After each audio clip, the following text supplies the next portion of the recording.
Master గారి మాటగా చెప్పుకుంటూ ఉన్నాం. ఇక్కడ మన రికార్డింగ్ నెంబర్ లో 107 107 సెకండ్ పార్ట్ అన్నమాట. 15వ శ్లోకం చెప్పుకుంటూ ఉన్నాం. ఇప్పుడు మనము హృదయ స్థానము కేంద్రము అన్నారు. కేంద్రం ఏమిటి? శరీరానికి సెంటర్ ఏమిటంటే హృదయము. ఆ హృదయం ఎక్కడ ఉంటుందంటే ఇక్కడ ఫిజికల్ హార్ట్ గురించి చెప్పరు. హృదయము అనే మాటకు అర్థం ఏంటంటే ఒక సెంటర్, ఆ సెంటరింగ్ ఉంటేనే ఆ దేహం నిలబడుతుంది. ఆ హృదయ స్థానము అనేది ఎట్లా చెబుతారంటే, మనకి మన గుండె ఏమో ఎడం వైపు ఉంటుంది, ఆ ఎగ్జాక్ట్ సెంటర్ మన దేహానికి తీసుకుంటే కొద్దిగా కుడివైపు బొటన వేలంత హృదయ స్థానం ఉంటుంది అని చెప్పి మనకి ఒక రిఫరెన్స్ గా చెప్పుకోవడానికి, మనం తెలుసుకోవడానికి చెప్పిన మాట ఇది. ఆ హృదయమే స్థానం, హృదయమే సెంటరు దేహానికి అని చెప్పి, శరీరం నిలబడటానికి కావాల్సిన ప్రాణమయ ప్రవృత్తులు, భావమయ ప్రవృత్తులు అన్నిటికీ కూడా హృదయమే కేంద్ర స్థానము అని చెప్పేశారు. ఎందుకంటే దేహం మధ్యలో అంత ఉండటం అంటే ఇక్కడ చాలా ఇన్విజిబుల్ శక్తులు చాలా ఉన్నాయి. ప్రజ్ఞ అంటేనే ఇన్విజిబుల్, విజిబుల్ కనపడేవి కాదు అవన్నీ కూడా. అట్లాగే మనకు షట్చక్రాలు ఉన్నాయి వెన్నెముకలో అంటారు, అవి కూడా ఇన్విజిబుల్ ఫోర్సెస్ అవన్నీ కూడా. ఆ ఫోర్సెస్ లేకపోతే దేహం నిలబడటం అనే ప్రసక్తే లేదు. మనం కనపడే వాటిని మటుకు చూసేటటువంటి మన అలవాటు కాబట్టి మనం అవి ఉన్నాయా లేవా, ఎక్కడ ఉన్నాయి అంటారు, అలాంటివి వస్తాయి. అందుకని ఇక్కడ చక్కగా చెబుతున్నారు, మొత్తం శరీరం నిలబడి ఉండటానికి కేంద్రమైన హృదయ స్థానము అని చెప్పారు. ఇక్కడ తన శరీరం నిలబడి ఉండటం తనకన్నిట్లోకి ఎక్కువ ప్రియమైన విషయం ఏంటంటే, ఫస్ట్ ప్రిఫరెన్స్ ఏమిటి నీకు జీవితంలో అంటే, నేను నిలబడాలి, నా దేహం నిలబడి ఉండాలి, అప్పుడే రెండోది ఏదైనా అనే ప్రాసెస్ కదా.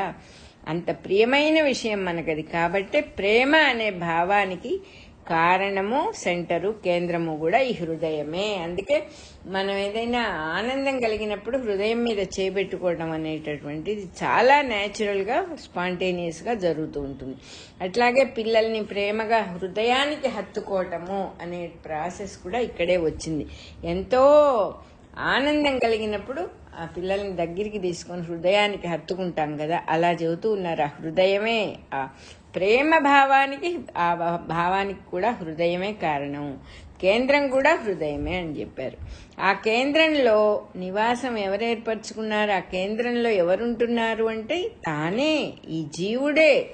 జీవుడి కేంద్రము అంటే నేనున్నాను, ఎక్కడున్నానంటే హృదయ స్థానంలో ఉన్నాను, అది నా కేంద్రం. అందుకే ఏదైనా ఆనందం కలిగినప్పుడు చెయ్యి ఇలా పెట్టుకోవటము, ఇంకొకళ్ళని దగ్గరికి తీసుకోవటము, ఇష్టమైన వస్తువు హృదయానికి హత్తుకోవటము అనే ప్రాసెస్ అట్లా వచ్చిందనమాట. ఇక్కడ ఉన్నవాడిని నేను అనే ప్రజ్ఞ, నేనున్నాను, తానున్నాడు అనేది జీవ ప్రజ్ఞ అన్నమాట. నేను అనేటటువంటి జీవుడు. ఏం చెబుతున్నారు ఇక్కడ అంటే, నేను అంటే జీవుడు, ఈ తాను జీవుడు.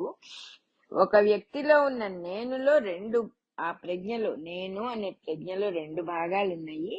ఒకటేమో తాను ఉన్న సాక్షిభూతుడైన దివ్య ప్రజ్ఞ. దివ్య ప్రజ్ఞ అంటే బ్యాక్గ్రౌండ్ అనేది లేకపోతే అసలు ఏది ఉండదు. బ్యాక్గ్రౌండ్ ఒకటి ఉండాలి, ఫోర్ గ్రౌండ్ ఒకటి ఉండాలి. ఈ బ్యాక్గ్రౌండ్ గా ఉన్న ప్రజ్ఞ ఒకటి, ఫోర్ గ్రౌండ్ గా ఉన్న ప్రజ్ఞ ఒకటి. అంటే మనం ఇంతకు ముందు కూడా చెప్పుకున్నాము, రెండు పిట్టలు ఉన్నాయి చెట్టు మీద, ఒకటి చూసే పక్షి, ఒకటి చేసే పక్షి లేదా తినే పక్షి. ఆ రెండు పిట్టల్లో ఒక పిట్ట దివ్య ప్రజ్ఞ అన్నమాట, చూస్తూ ఉంటుంది. సాక్షిభూతుడకు దివ్య ప్రజ్ఞ, డివైన్ స్పిరిట్ అని రాశారు ఇక్కడ.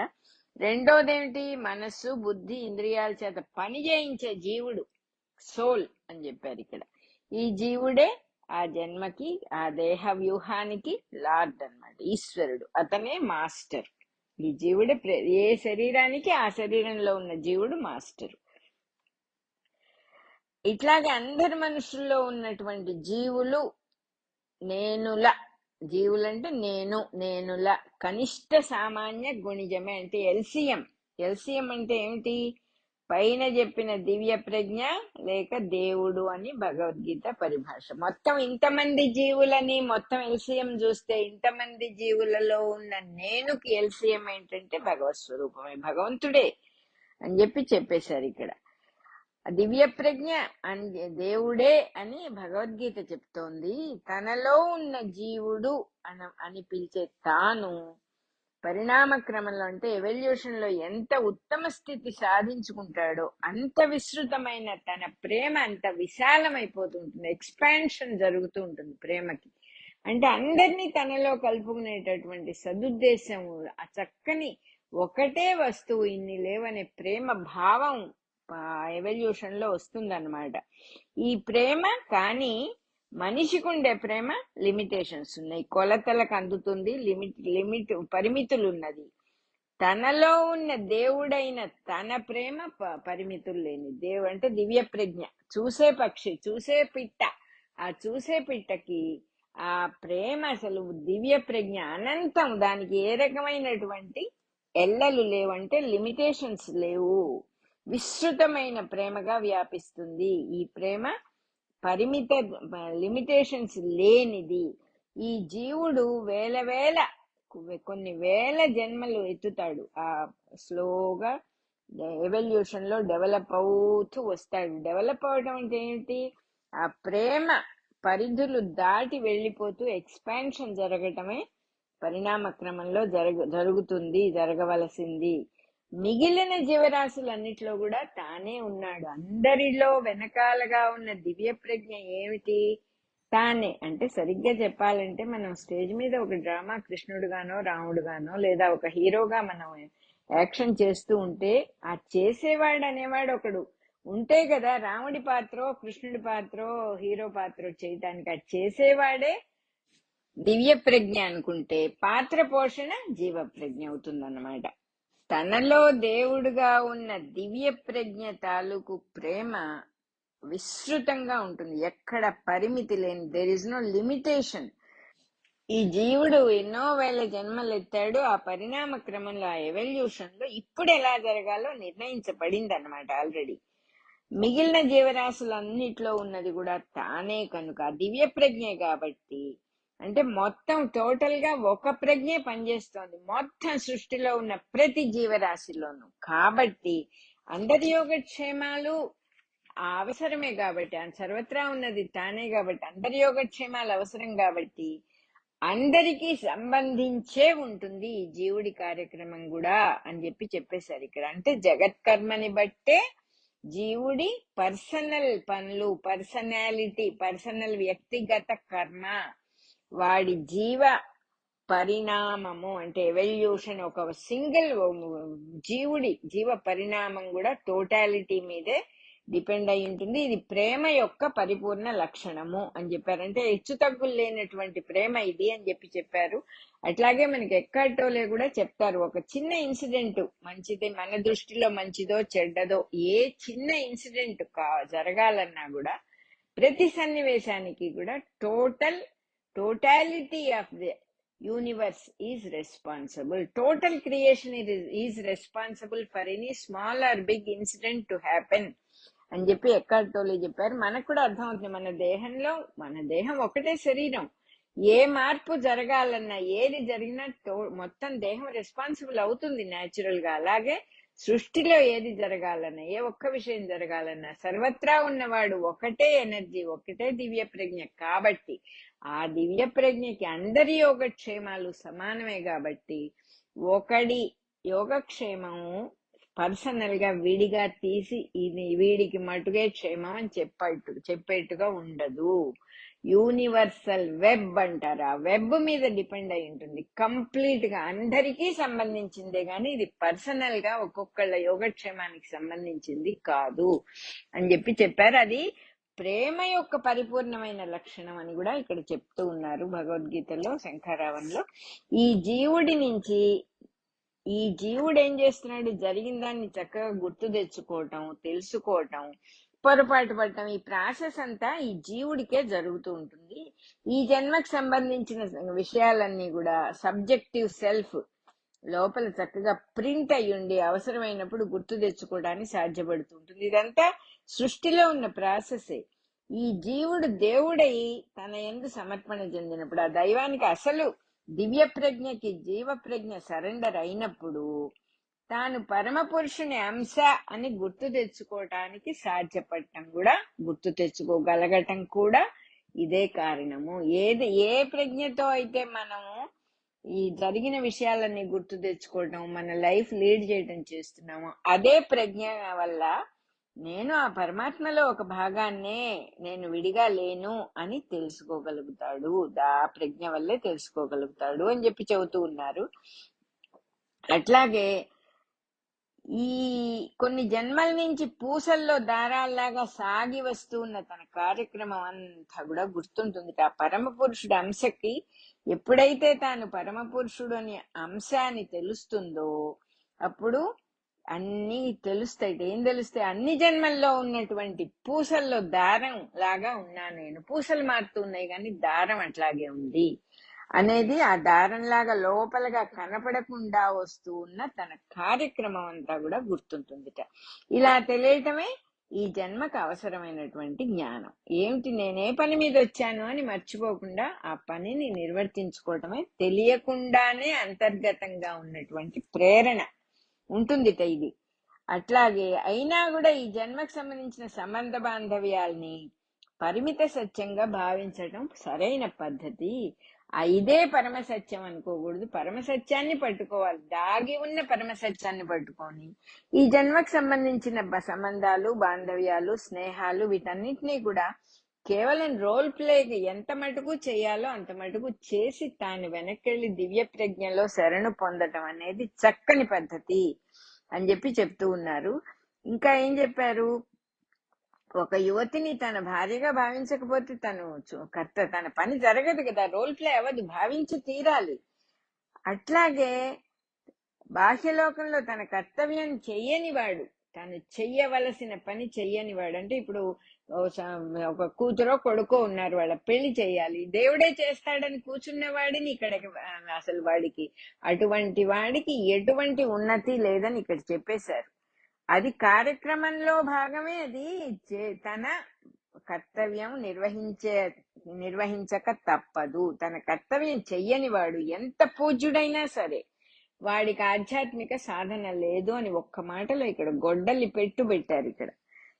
అంటే మనం చెయ్యవలసిన పనులన్నీ తప్పకుండా చెయ్యాలి అని అర్థం అన్నమాట. పిల్లవాడి పెళ్ళో ఏవో బాధ్యతలు, ఇంట్లో మనకు అనేక బాధ్యతలు ఉంటాయి. వాటికి మన స్వప్రయత్నం, పూర్తి ప్రయత్నం, మనం మన మనస్సుని హృదయాన్ని అక్కడ పెట్టి సిన్సియర్ గా ప్రయత్నం చేసి తీరాలి. లేకపోతే వాళ్ళ సాధన ఉపయోగించదు. ఎందుకు ఉపయోగించదు అంటున్నారు? మళ్ళీ మళ్ళీ పుట్టి ఆ కర్తవ్యాలు చేసుకోవడంతోనే సరిపోతుంది. నువ్వు ఆధ్యాత్మిక సాధన వైపు మొగ్గాలంటే పనులు అయిపోవాలి, ఆ బాధ్యతలు నిర్వర్తించుకోనైనా అని చెప్పి చెబుతున్నారు. బాధ్యత అనేది విసిరేసిన రాయి లాంటిది, అది అయిపోవాలి. అయిపోకపోతే కష్టపడతాం మనం, మళ్ళీ మళ్ళీ పుట్టాల్సి వస్తుంది దానికోసం. వాళ్ళు మనము కూడా మన మీద డిపెండ్ అయిన వాళ్ళు కూడా. సో అందుకని ఇట్లా చెప్పారు, ఆధ్యాత్మిక సాధనకి చెయ్యవలసిన కర్తవ్యాన్ని చెయ్యటం అనేది చాలా అవసరం, లేకపోతే సాధన లేనట్టే అని చెప్పారు.